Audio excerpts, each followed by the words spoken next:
का काम हो जाएगा, मासिक वेतन इनका पूरा सुविधा इनको मिलेगी, टैक्स महंगाई कम हो जाएंगे और पूरी सुविधा मासिक वेतन बचेगा। छात्रों को काम नौकरी बिना ढूंढे हुए मिलेगी और भूमि जोतकों का सारा 40 सालों का सरकारी कर्जा में ब्याज के माफ हो जाएगा और सेठ साहूकारों का काला धन सब का सब 100 वर्षों के लिए सफेद करवा दिया जाएगा।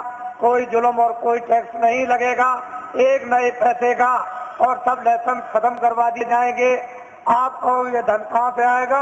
मैं इतना ही आपको बताऊंगा कि भारत में धन की कोई कमी नहीं रहेगी। और आपको क्या चाहिए? धन की कोई कमी नहीं। आप लोग बाइज्जत बदस्तूर सम्मान के साथ खेती करो, दुकान करो, दफ्तर का काम करो। क्यों ये सब झंझट में फंसते हो? धन की कोई कमी नहीं रहेगी।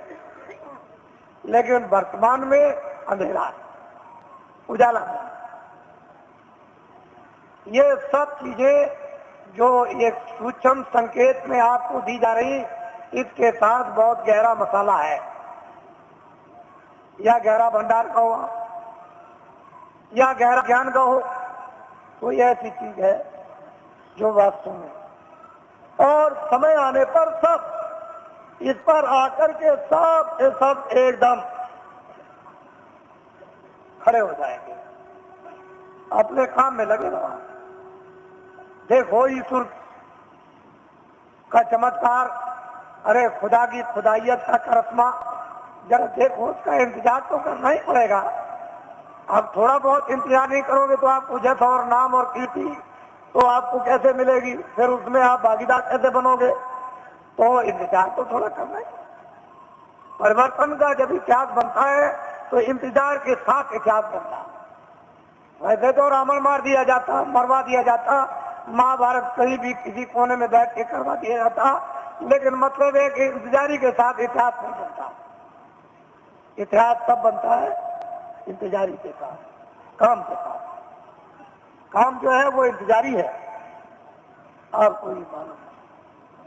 तो मैं नामदान दूंगा अब आपको, क्योंकि ये भी इच्छा लेकर आए हैं कि चलो आज जल्दी पहुंचे। कल ही आ गए थे, समय ज्यादा हो गया था, तो कल मैं नामदान रात को नहीं दे सका, इसलिए कई ये काम रात को करने थे। तो अब आप नामदान विधवा ले लीजिए और ये संकल्प लेकर के यहाँ से जाइए कि चाहे मुझे 1 मिनट देना हो चाहे 2 मिनट। वैसे तो मैं आपसे 1 घंटे 24 घंटों में मांगता हूँ कि 1 घंटे आप 24 घंटे में रिजर्व कर लो अपना, सबके सब, और उसमें 2 मिनट शाम को, 2 मिनट दोपहर को, 5 मिनट इसका और 5 मिनट अब, और जब भी आपको समय मिल जाए तो पूरे सब दिन भर के मिनट मिलाकर 1 घंटा जोड़ लो। 23 घंटे सबका, घर के, गृहस्थी के, सोना, ये वो सब, ये आप इसमें लगा दीजिए। 1 घंटे में ये काम आप भगवान का, आत्म जागृति का और भजन, और 23 घंटे। अब इससे और सत्ता आपको क्या मिले?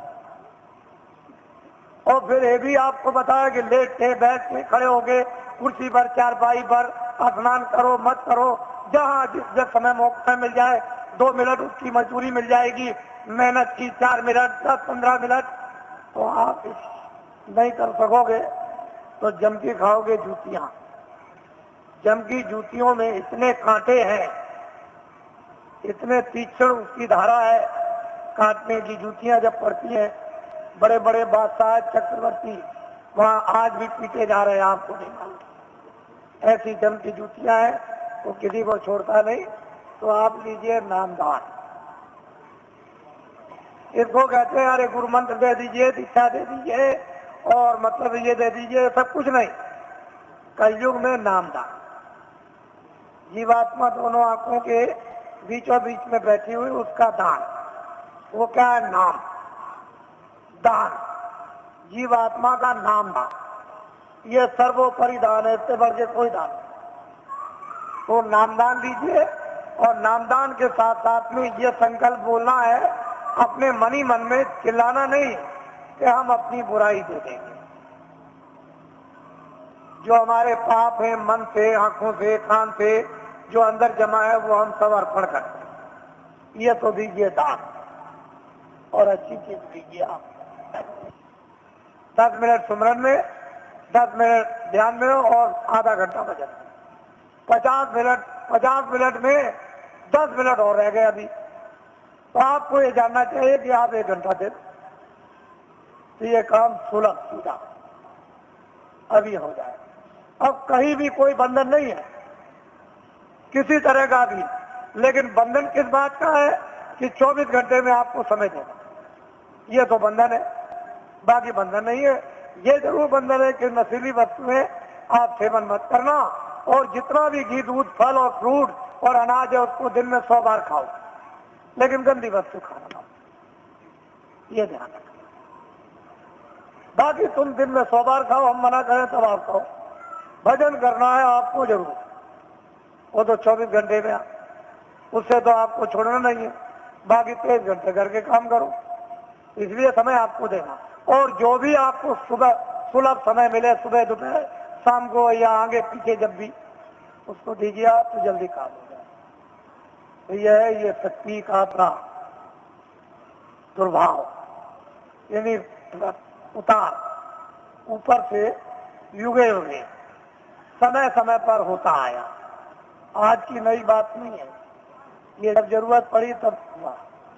तो ये चीज आपको नामदान, अब टाट वालों को ये जिम्मेदारी दी गई है, जो पहले के नामदानी की इनको लिखा देंगे और इनको भजन बताएंगे, ध्यान बताएंगे, सुमरन बताएंगे। जब कभी आगे पीछे नाम को भूल जाए, रूप को भूल जाए, तो आपका कर्तव्य और दायित्व है कि इनको बताएं, और आपका ये कर्तव्य इनसे पूछ ले। लेकिन ऐसे व्यक्ति से मत पूछिएगा जो जानता ही नहीं, जिसको नामदान पता ही नहीं, उसे पूछने लगे वो क्या बताएगा। और फिर अपनी गोपनीय जो अंदर की चीज है, जो आंख से देखो कान से सुनो, वो तो टाट वाले को भी मत बताना। ये जो नाम याद कराएगा, भजन आपको बैठा के बताएगा और ध्यान बताएगा, सुमरन सिखाएगा, उसको भी देखा सुना मत बताना, उससे भी छुपा लेना। जितना छुपा लोगे उतने अंदर प्रकट, उतने ही उतरेगा, उतना ही खजाना खुलेगा, उतना ही प्राप्त होगा। अरे तुम क्या है, बड़े बड़े बादशाह जब एक वस्तु को प्राप्त करते हैं तो राज और पूरी सल्तनत पर, चक्रवर्ती राज पर लात मार देते हैं, ये कुछ नहीं है। और कहते हैं कुछ नहीं, राजा जनक लात मार दिया, तो कुछ नहीं समझते। बड़े बड़े इतिहास लिखे हुए हैं, ये तो कुछ और चीज है, ये कुछ नहीं है। वो चीज गृहस्थ आश्रम में यदि आपको प्राप्त हो तो इससे अच्छा और सुहाना समय कौन पाएगा। ये आपका स्थान है। आप साधना कार्यक्रम में भी आज बरसात में होगा, गुरु पूर्णिमा जुलाई के बाद, तो आप उस समय जो आस पास के हो और जो इच्छुक जिज्ञासु होते हैं वो आते हैं। 1 हफ्ते का कार्यक्रम चलता है, उसमें खामियां, उसमें गलतियां, उसमें करना न करना, उसमें बढ़ना न बढ़ना, जानकारी उसमें प्राप्त हो जाती है, ताकि उनको और प्रोत्साहन और उन पर दया मिलती है तो और आगे बढ़ती है। इस तरह से कार्यक्रम चलता रहता है। और मैं अभी जैसे ही 31 मार्च समाप्त होगा तो मैं अभी घोषणा करता हूँ दौड़े की। अब आप लोग अपना एक कार्यक्रम मनाएंगे। ये लोग कुछ मनाते चले आए, क्योंकि मैं 21 महीने, मैंने तो कभी कहा नहीं था, 21 महीने मुझे सरकार ने, यानी क्रोध में, मैंने तो कोई अपराध किया नहीं था, मैंने तो कोई आंदोलन हड़ताल तोड़ फोड़, कोई अमानवीय काम हिंदू मुसलमान सिख ईसाइयों का, ये कोई जात पात का, ब्राह्मण क्षत्रिय वैश्य हरिजन ये वो छोटे धोबिया और कोई मैंने तो कभी किया नहीं। मेरे यहाँ तो कोई रगड़ा झगड़ा है नहीं, लेकिन भविष्यवाणी जरूर करता था। उससे सरकार मुझसे नाराज, और उसने इस नाराजगी में नेता लीडरों को तो पकड़ा ही, मुझे भी पकड़ लिया और पकड़ के जेल में बंद कर दिया। फिर मेरे ऊपर